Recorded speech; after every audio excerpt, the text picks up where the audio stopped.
Malam Healing Era bersama saya Syasha Nadira. Syah tahu tak mudah untuk kita melupakan, tapi setiap patah hati adalah peluang untuk mula balik dengan lebih kuat. Era kan ada untuk temuan korang semua yang patah hati. Buka Era, tutup drama dan start.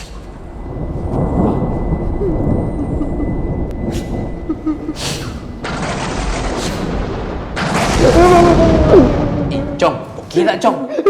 Kita kalau dah putus cinta memang susah nak move on. Aku kalau sedih aku stream lagu galau kat Era. Tapi kalau aku happy pun aku akan stream lagu happy kat Era juga. Betul lah tu Chong. Chong pun ada app Era Apa pula tak ada? Era kan? Dia ghost aku dulu bro. Faham Chong?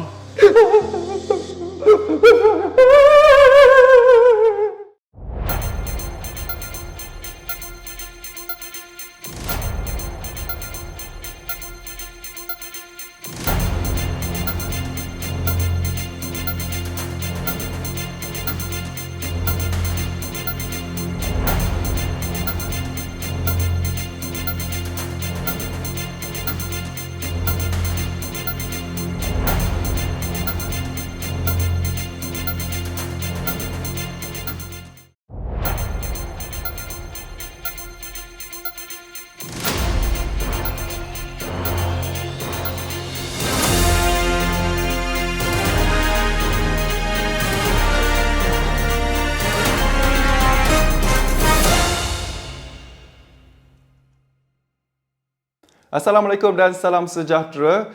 Berita tergempar mengenai radio nombor 1 paling legit. Era dengan sukacitanya mengumumkan kesemua finalis 7 teratas penyampai baru Era telah menandatangani kontrak rasmi bersama Era. Adeline, Haris Yul, Naja dan Zira Azizi akan mengendalikan segmen hujung minggu Era, manakala Akil Akasha, pemenang tempat ketiga penyampai baru Era, bakal mengendalikan segmen malam minggu Era. Segmen 3 pagi Era pula akan terus kekal bersama Nabil, Pak Azad dan Radin. Sementara Eraton masih diterajui oleh Fazik Mukris, Gempak Hit Era juga kekal bersama Isha Norsyam.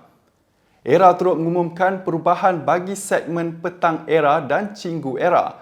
Segmen Cinggu Era yang sebelum ini dikendalikan oleh Muna Bella akan digantikan dengan Malam Chill Era yang akan dihoskan oleh Syasha Nadira dan Ashraf, iaitu pemenang tempat kedua penyampai baru Era. Ashraf yang terkenal dengan podcast seram merupakan pemenang tempat kedua penyampai baru Era. Sementara itu, Petang Era akan terus kekal bersama Haziq Husni, Muna Bella dan kini turut disertai oleh juara penyampai baru Era, The. The merupakan juara bagi penyampai baru Era pada November tahun lalu, berasal dari Kedah dan mempunyai lebih 385,000 pengikut di TikTok. Setinggi-tinggi penghargaan dan terima kasih kepada semua pendengar setia dan berharap sokongan anda akan terus bersama Era, radio nombor 1 paling legit.